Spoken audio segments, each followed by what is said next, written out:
Good morning. आज का हमारा टॉपिक है टिश्यू सिस्टम, जिसमें हम एपिडर्मल टिश्यू सिस्टम जो प्लांट की जो आउटर सरफेस होती है एपिडर्मिस और उससे रिलेटेड जो टिश्यू सिस्टम है उसके बारे में हम देखेंगे। सबसे पहले यहाँ देखते हैं टिश्यू सिस्टम किसे कहते हैं। टिश्यू और ग्रुप ऑफ टिश्यू जो किसी निश्चित कार्य को पूरा करने के लिए एक इकाई की तरह कार्य करते हैं, टिश्यू सिस्टम कहलाते हैं। तो टिश्यू सिस्टम क्या होगा कि टिश्यूज का ग्रुप होता है, ऊतकों का पूरा ग्रुप होगा, समूह, जो किसी एक निश्चित कार्य को पूरा करता है, पूरा करने के लिए एक इकाई की तरह काम करेगा। टिश्यू सिस्टम या ऊतक तंत्र कहलाता है। टिश्यू स्ट्रक्चर में डिफरेंट हो सकते हैं लेकिन ओरिजिन में समान होते हैं। जो इनकी स्ट्रक्चर होती है टिश्यूज की वो डिफरेंट हो सकती है, लेकिन जो इनका ओरिजिन होगा वो सिमिलर होगा। जैसे जाइलम हमने देखा था, फ्लोएम देखा था, उसमें अलग अलग टाइप के टिश्यू मिल रहे थे। जैसे सीव सेल थी फ्लोएम में, सीव ट्यूब थी। तो इस तरह से हम ये कह सकते हैं कि डिफरेंट हो सकता है स्ट्रक्चर में, लेकिन जो इनका ओरिजिन होता है वो समान होता है। सैक 1875 ने टिश्यूज की पोजीशन के आधार पर निम्न प्रकार टिश्यू को डिफरेंशिएट किया। ये प्लांट में किस पोजीशन पर मिल रहे हैं टिश्यू, उसके आधार पर सैक ने 1875 में टिश्यूज को डिफरेंशिएट किया था। फर्स्ट इन्होंने बताया एपिडर्मल टिश्यू सिस्टम, सेकंड बताया फंडामेंटल टिश्यू सिस्टम, थर्ड बताया इन्होंने वैस्कुलर टिश्यू सिस्टम। तो एपिडर्मल टिश्यू सिस्टम में तो एपिडर्मिस आ जाती है, फंडामेंटल में जो ग्राउंड टिश्यू होता है कॉर्टेक्स, एंडोडर्मिस, ये आते हैं, और वैस्कुलर टिश्यू सिस्टम में आते हैं जाइलम एंड फ्लोएम।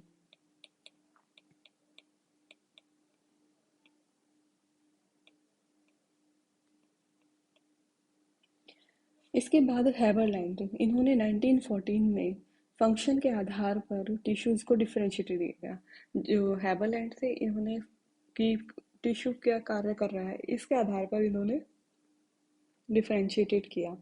फर्स्ट था एब्जॉर्प्शन टिश्यू सिस्टम या अवशोषण ऊतक तंत्र, जो टिश्यू एब्जॉर्प्शन का काम करेगा उसको इसमें डाला। दूसरा था स्टोरेज टिश्यू सिस्टम, या जिसे हिंदी में कहते हैं संचयी ऊतक तंत्र।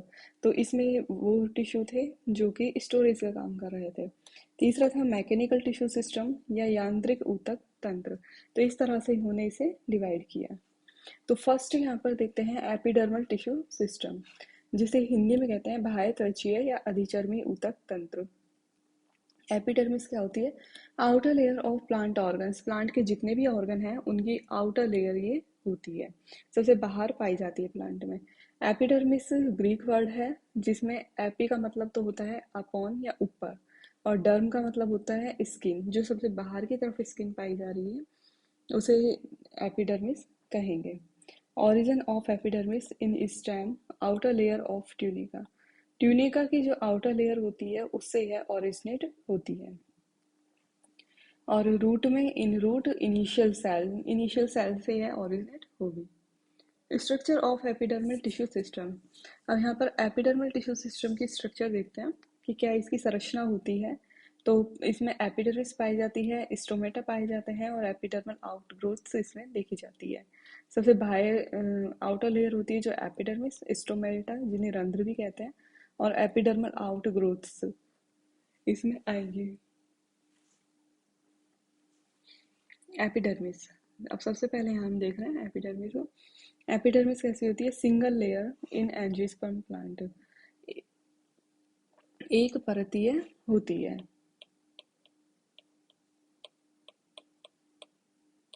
सिंगल लेयर मिलती है ये। रूट में epidermis is also known as epiblema और राइजोडर्मिस। जो स्टेम लीफ में एपिडर्मिस मिलेगी उसको तो हम एपिडर्मिस कह रहे हैं, लेकिन जब रूट में एपिडर्मिस की हम बात करेंगे तो वहां पे इसे एपिब्लेमा या राइजोडर्मिस कहा जाता है।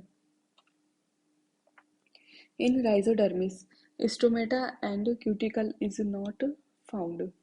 और जो राइजोडर्मिस होती है उसमें स्टोमेटा और क्यूटिकल नहीं पाए जाते, क्योंकि ये जमीन के अंदर मिल रही है। तो इस कारण यहाँ पे जो रंध्र होते हैं वो अनुपस्थित होते हैं, और इसमें क्यूटिकल भी नहीं मिलती।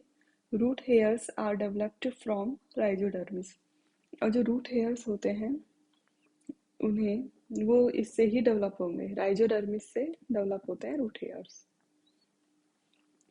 इन स्टेम, सिंगल लेयर्ड होती है। एक्सेप्शन है इसका, नॉर्मली स्टेम में क्या सिंगल लेयर जो एपिडर्मिस पाई जा रही है, लेकिन अब यहाँ पर इसके एक्सेप्शन भी देखने को मिलते हैं, जैसे मल्टी लेयर्ड एपिडर्मिस, जो बहुपर्ती है एपिडर्मिस है वो पाई जाएगी मोरेसी में, बिग्नोनिएसी में, पाइपरेसी में, चीनोकोरिएसी में। तो ये कुछ फैमिली है और इनके मेंबर्स हैं जिनमें यह मल्टी लेयर्ड एपिडर्मिस पाई जाती है। इसी तरह से जो एपोसाइनेसी का नीरियम है, इसमें मल्टी लेयर्ड एपिडर्मिस मिलती है। इसी तरह से पेपरोमिया फैमिली में जो पेपरोमिया पाइपरेसी फैमिली का है, जो इसमें भी मल्टी लेयर्ड एपिडर्मिस पाई जाती है। अब यहाँ देखते हैं TS of nerium leaf, multi layered epidermis यहाँ पर दिखाई दे रही है। तो ये जो सबसे ऊपर वाली लेयर है, ये तो है मल्टी लेयर्ड एपिडर्मिस। उसके नीचे ये वाला रीजन यहाँ से यहाँ तक कॉर्टेक्स का है। फिर उसके बाद ये यहाँ पर इसके वेस्कुलर बंडल दिए हुए हैं, और इसकी जो लोअर सरफेस है लीफ की, उसमें यहाँ पर ये एयर कैविटी दी हुई है, ये संकन स्टोमेटा बने हुए हैं, और यहाँ पर ये कुछ हेयर्स पाए जाते हैं। तो इस तरह से टीएस ऑफ लीफ यहाँ पर दिखाया गया है। Cell structure. अब जो ये एपिडर्मिस की जो कोशिकाएं होती हैं वो आइसोडायमेट्रिक होती हैं। लीफ, फ्रूट और फ्लावर, इनमें यह पाई जाती है आइसोडायमेट्रिक सेल, समव्यासी कोशिकाएं इसमें पाई जाएंगी। इन स्टेम एंड रूट ट्यूबलाइक ये पाई जाती है। टीएस देखने पर ये चपटी और आयताकार दिखाई देती है। Special epidermal cells. अब यहाँ पर कुछ स्पेशल एपिडर्मल सेल्स ही पाई जाती हैं जो कि एक स्पेसिफिक एडेप्टेशन या अनुकूलन के लिए होती हैं। सबसे पहला यहाँ पर है बुलिफॉर्म सेल्स। जो बुलिफॉर्म सेल्स हैं इनको आवर्धत्वक कोशिकाएं कहते हैं। जैसे जो मोनोकॉट प्लांट होते हैं, जैसे मक्का, गेहूं, ये प्लांट हैं, ये क्या होता है गर्मी के दिनों में क्या होता है, इनकी जैसे टेम्परेचर हाई होता है तो इनमें ये बुलिफॉर्म सेल्स पाई जाती हैं जो कि टर्गर प्रेशर से काम करती हैं। जैसे ही सेल्स में से टर्गर प्रेशर कम होगा तो उस कारण से जो ये सेल होती हैं वो रोल हो जाती हैं, जिससे कि वाटर ट्रांसफरेट ना हो सके और हीट से प्लांट को बचाया जा सके। तो बुलिफॉर्म सेल इनमें मोनोकॉट्स में मिलती है। जैसे मक्का, गेहूं, इनकी लीफ में एपिडर्मिस की सेल समान आकार की नहीं होती। कुछ कोशिकाएं साइज में बड़ी फूली हुई होती हैं और बुलिफॉर्म सेल कहलाती हैं, और ये हाइग्रोस्कोपिक नेचर की होती हैं और थिन वॉल्ड होती है। हाइग्रोस्कोपिक होता है आर्द्रता ग्राही, जो बाहर एटमॉस्फेयर में ह्यूमिडिटी होगी उसके आधार पर पत्तियां खुलने और बंद करने का काम करती हैं। तो बाहर अगर ह्यूमिडिटी कम है तो उस टाइम पर ये रोल हो जाती है। तो इस तरह से ये काम करती है। तो यहाँ पे ये डायग्राम दिया हुआ है, तो इस तरह से यहाँ पे ये बुलिफॉर्म सेल पाई जा रही है। ये एपिडर्मिस सेल हो गई और ये स्टोमेटा इस तरह से मिल रही है। दूसरा टाइप देखते हैं कॉर्क एंड सिलिका सेल। तो ये जो कॉर्क और सिलिका सेल होती है पोएसी और साइप्रेसी फैमिली में पाई जाती हैं। दो टाइप की सेल हैं ये, लॉन्ग सेल लंबी कोशिकाएं और शॉर्ट सेल छोटी कोशिकाएं। तो जो छोटी कोशिकाएं होती हैं ये दो टाइप की होती है। एक तो कॉर्क सेल होती है जिसके ऊपर सुबेरिनाइज्ड या सुबेरिन का डिपोजिशन इस पर पाया जाता है, सुबेरिन का डिपोजिशन इस पर मिलेगा। दूसरा है सिलिका सेल, सिलिका सेल पर सिलिका का डिपोजिशन पाया जाता है। तो इस तरह से जो पोएसी और ग्रेमिनी साइप्रेसी फैमिली है उसमें यह पाया जाएगा। तो सिलिका एंड कॉर्क सेल कुछ इस तरह से यहाँ पर डायग्राम दिया हुआ है। जैसे ये शॉर्ट सेल है, ये यहाँ पर ये छोटे साइज की है, ये वाली साइज में बड़ी है। और अब जो ये बड़ी सेल है इनके बीच बीच में इस तरह से ये सिलिका सेल मिल रही है यहाँ पर, और ये कॉर्क सेल है जिसके ऊपर सुबेरिन का डिपोजिशन है, और इस तरह से ये पाया जाता है। तीसरा आता है लिथोसिस्ट। लिथोसिस्ट इसे अश्म कोशिका भी कहते हैं। बड़े साइज की सेल्स होती हैं और कैल्शियम कार्बोनेट के क्रिस्टल्स इसमें पाए जाते हैं। लिथोसिस्ट क्या होगी, साइज में बड़ी सेल्स होती हैं, कैल्शियम कार्बोनेट के क्रिस्टल्स इसमें पाए जाते हैं। जो कैल्शियम कार्बोनेट का क्रिस्टल है उसको तो कहते हैं सिस्टोलिथ, और कोशिका कहलाती है लिथोसिस्ट। तो इस तरह से इसे कहेंगे, क्रिस्टल को तो सिस्टोलिथ और सेल को लिथोसिस्ट कहा जाता है। स्टॉक्ड सेल, अग्रभाग फूला हुआ होता है और पैलिसेड टिश्यू में धंसा हुआ पाया जाता है। एग्जाम्पल है लिथोसिस्ट के, फैमिली एकेंथेसी, एपोसाइनेसी, आर्टिकेसी, इनमें यह पाई जाती है। अब यहाँ पर देखते हैं एपिडर्मल सेल स्ट्रक्चर कि कौन कौन सी सेल स्ट्रक्चर इनके ऊपर पाई जाती है। पहला है थिन वॉल्ड। थिन वॉल्ड होती हैं ये, इनकी जो वॉल होती है, सेल वॉल, वो बिल्कुल पतली होती है और इनके ऊपर क्यूटिकल पाई जाती है। तो अब यहाँ हम देखते हैं डिपोजिशन किस किस का मिल रहा है। क्यूटीन का डिपोजिशन पाया जाता है, रेजिन का पाया जाता है, लिग्निन, गम, सिलिका। तो ये कुछ प्लांट मटेरियल्स हैं जिनका डिपोजिशन इन पर पाया जाता है। Thickness of wall is depended on the atmospheric condition. और जो एपिडर्मल सेल कोशिका की जो मोटाई है वो एटमॉस्फेयर पर डिपेंड करती है कि कितनी इसकी मोटाई होगी। अगर बाहर ड्राई कंडीशन मिल रही है तो जो सेल में से वाटर कम ट्रांसपरेट हो और हीट का इफेक्ट ना हो, इसलिए थिक सेल वॉल मिलेगी, मोटी सेल वॉल मिलेगी। लेकिन अगर जैसे हाइड्रोफाइट प्लांट है वहाँ पर क्यूटिकल एब्सेंट होती है, जैसे यहाँ भी दिया हुआ है। तो hydrophyte plant, lack of cuticle, cuticle वहाँ पर अनुपस्थित होती है। ड्राई रीजन, यहाँ पर थिक क्यूटिकल पाई जाती है। अब यहाँ देखते हैं humid atmosphere. Humid atmosphere, thin cuticle इसमें पाई जाती है, पतली क्यूटिकल मिलेगी। पोएसी फैमिली में यहाँ पर सिलिका का डिपोजिशन देखा जाता है। इन सेल, और जो ये सेल होती हैं एपिडर्मिस, इसमें लार्ज वैक्यूल उपस्थित होती है, रिक्तिका पाई जाती है बड़े साइज की। प्लास्टिड्स पाए जाते हैं, क्रोमोप्लास्ट पाए जाते हैं, और सायोफाइट्स, ये छाया प्रिय पादप और एक्वेटिक प्लांट्स में क्लोरोप्लास्ट भी पाए जाते हैं। नॉर्मली क्या क्रोमोप्लास्ट मिल रहे हैं, लेकिन जो सायोफाइट, छाया प्रिय पादप, जो ऐसे पादप जो कि छाया में ज़्यादा ग्रो करते हैं, ज़्यादा सनलाइट की उन्हें ज़रूरत नहीं होती, छाया में ग्रो कर रहे हैं, और एक्वेटिक प्लांट्स हैं, इनमें क्लोरोप्लास्ट उपस्थित रहते हैं जो कि फोटोसिंथेसिस का काम करते हैं। अब यहाँ देखते हैं फंक्शन ऑफ एपिडर्मिस। एपिडर्मिस के क्या कार्य होते हैं। पहला है यहाँ पर इंटरनल टिश्यूज को बाहरी वातावरण में यांत्रिक आघात जैसे तेज हवा, तीव्र प्रकाश, माइक्रो ऑर्गेनिज्म, इंसेक्ट से प्रोटेक्ट करती है। तो जो इंटरनल टिश्यू होते हैं, एपिडर्मिस आउटर कवरिंग लेयर होती है, तो जो अंदर के टिश्यू है जितने भी, उनको यह प्रोटेक्ट करेगी। बाहरी वातावरण जैसे तेज हवा हो गई, हाई सनलाइट है, और यांत्रिक आघात जैसे कोई मैकेनिकल मैकेनिकल कोई भी चोट लग रही है या आघात लग रहा है यांत्रिक, तो उससे यह बचाती है। क्यूटिकल के कारण ट्रांसपिरेशन को कम करती है। अब क्यूटिकल की लेयर पाई जाती है तो ट्रांसपिरेशन की रेट को कम करती है। क्लोरोप्लास्ट के कारण फोटोसिंथेसिस में यूजफुल होती है। एपिडर्मल सेल स्टोमेटा को ओपन कर एंड क्लोज करने में मदद करती है तथा गैसियस एक्सचेंज को कंट्रोल करती है। जो स्टोमेटा की ओपनिंग और क्लोजिंग है वो एपिडर्मल सेल से ही कंट्रोल होती है, और स्टोमेटा क्लोज और बंद होंगे तो उससे ये गैसियस एक्सचेंज को भी कंट्रोल करती है। नेक्स्ट है यहाँ पर एपिडर्मिस में उपस्थित विभिन्न secretory cells insect and herbivorous animals से प्लांट की रक्षा करती है। जो इसमें कई टाइप की सिक्रेटरी सेल पाई जाती है जो स्पेसिफिक प्लांट मटेरियल सीक्रेट करती है, तो ये इंसेक्ट और हर्बीवोरस एनिमल्स से प्लांट को प्रोटेक्ट करेगी। नेक्स्ट है मोनोकॉट्स। इनमें बुलीफॉर्म सेल पाई जाती है जो कि ट्रांसपिरेशन को कम करने में सहायक होती है।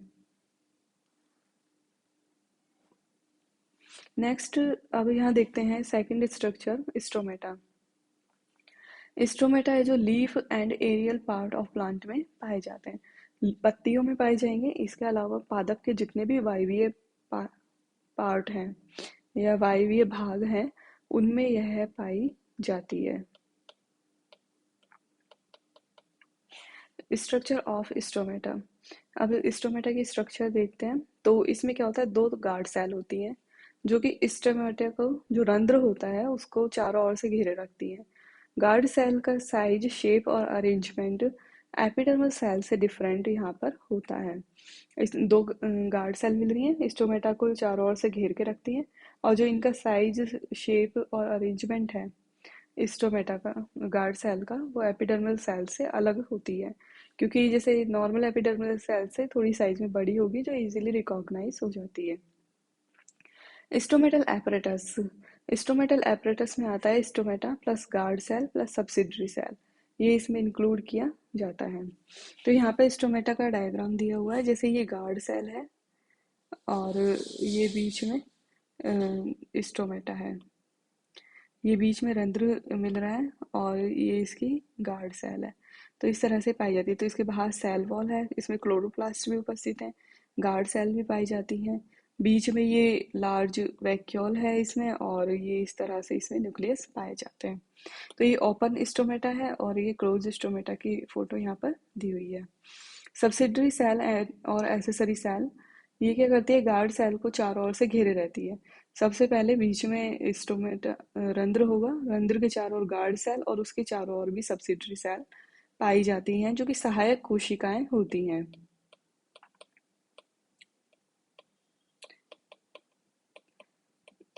तो गार्ड सेल की शेप देखते हैं यहाँ पर, किडनी शेप्ड होती हैं, इनर वॉल इसमें थिक होती है और आउटर वॉल इसमें थिन होती है। जो गार्ड सेल की जो अंदर वाली वॉल होगी रंध्र की तरफ, वो तो थिक पाई जाएगी, और बाहर वाली वॉल इसमें पतली होती है। इसमें ribosome, mitochondria, endoplasmic reticulum, Golgi complex, chloroplast, ये सब इसमें पाए जाते हैं। क्लोरोप्लास्ट फोटोसिंथेसिस का काम करेगा, जिससे क्या होता है, शुगर फॉर्मेशन होता है। शुगर फॉर्मेशन के होते के साथ जो गार्ड सेल है, उसमें क्या होगा, turgor pressure increase in guard cell, sugar की कॉन्सेंट्रेशन ज़्यादा होगी, तो ऑस्मोसिस के थ्रू जो दूसरी कोशिकाओं से वाटर होता है, वो गार्ड सेल में आ जाएगा। गार्ड सेल में आने के कारण क्या होगा, टर्गर प्रेशर इंक्रीज हो जाएगा। टर्गर प्रेशर इंक्रीज होने के कारण गार्ड सेल टर्जिड हो जाएगी, और इसके कारण स्टोमेटा ओपन हो जाएंगे। तो शुगर फॉर्मेशन होता है इसमें, फोटोसिंथेसिस होगा क्लोरोप्लास्ट की प्रेजेंस से, और शुगर फॉर्मेशन से टर्गर प्रेशर इंक्रीज होगा, और इस तरह से टर्जिड होने पर स्टोमेटा ओपन हो जाते हैं। टर्गर प्रेशर डिक्रीज, और जैसे ही टर्गर प्रेशर, शुगर का लेवल कम होगा गार्ड सेल में, टर्गर प्रेशर डिक्रीज हो जाएगा, गार्ड सेल बिकम फ्लैसिड। अब जो गार्ड सेल फूली हुई थी, टर्जिड हो गई थी, वापस से सिकुड़ जाती है और स्टोमेटा क्लोज हो जाते हैं। अब यह फंक्शन देखते हैं स्टोमेटा के। पहला है गैसियस एक्सचेंज, जो गैसियस एक्सचेंज होता है प्लांट में, वो स्टोमेटा के थ्रू होता है। दूसरा है ट्रांसपिरेशन, क्लोरोप्लास्ट प्रेजेंट, जो ट्रांसपिरेशन की प्रोसेस यहाँ पर देखने को मिलती है, जिसके जो प्लांट के अंदर का वाटर होता है वो बाहर ट्रांसपिरेट होगा, वाष्पोत्सर्जन। फिर थर्ड है एपिडर्मल अपेंडिसेस। एपिडर्मल अपेंडिसेस में हम देखते हैं अधिचर्मी उपांग। जो एपिडर्मिस होती है उसमें कुछ आउटग्रोथ होगी और एपिडर्मल अपेंडिसेस कहलाते हैं। जो आउटग्रोथ स्ट्रक्चर्स हैं उनको हम यहाँ पे एपिडर्मल अपेंडिसेस कहेंगे। एपिडर्मिस से बनने वाले आउटग्रोथ एपिडर्मल अपेंडिसेस कहलाते हैं। दो टाइप के होते हैं, फर्स्ट यहाँ पे ट्राइकोम्स और सेकंड है इमरजेंसीज। ट्राइकोम्स त्वचारोम इनको कहेंगे। त्वचारोम से मतलब है कि जो प्लांट होती है, प्लांट की सर्फेस, पत्ती हो गई या जो यंग स्टेम होता है, उसके ऊपर छोटे छोटे हेयर लाइक स्ट्रक्चर पाई जाती है। तो ये यूनिसेलुलर और मल्टी सेलुलर हो सकते हैं trichomes. They are following type. First है ट्राइकोम में रूट हेयर्स। जो रूट हेयर्स होते हैं वो इस तरह से पाए जाते हैं, जैसे ये रूट हो गई, अब इस पे ये छोटे छोटे रूट हेयर्स पाए जा रहे हैं। Originate from rhizodermal cell. Root hairs का जो ओरिजिन होता है, इसकी उत्पत्ति है, वो राइजोडर्मल सेल से होती है। रूट की जो एपिडर्मिस होती है उससे इसका ओरिजिन होता है। तो ये आउटग्रोथ की फॉर्म में डेवलप होते हैं और रूट हेयर कहलाते हैं। यूनिसेलुलर होते हैं, एक कोशिकीय, थिन वॉल्ड, पतली भित्ति इन पर पाई जाती है।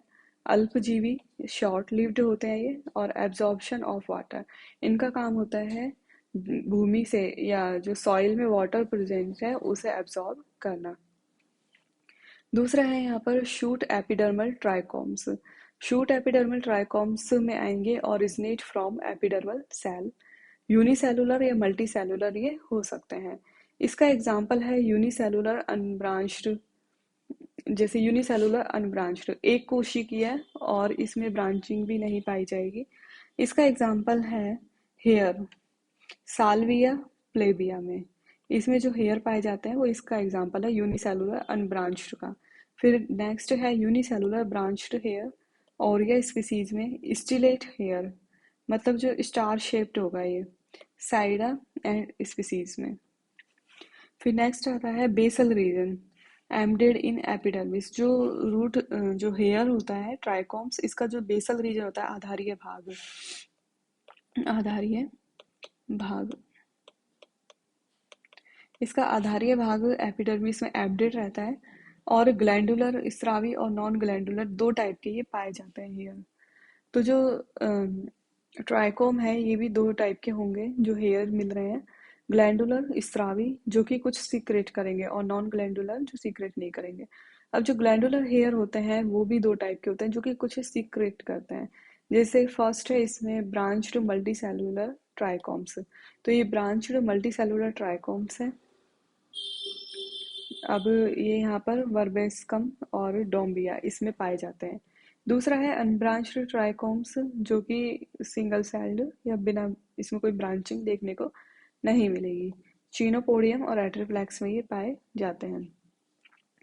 फिर है ग्लैंडुलर ट्राइकोम्स, ग्रंथिल रोम यूनिसेलुलर होते हैं, अर्टिका में ये पाया जाता है। मल्टी सेलुलर ड्रोसेरा और निपेंथीज में ये पाए जाते हैं।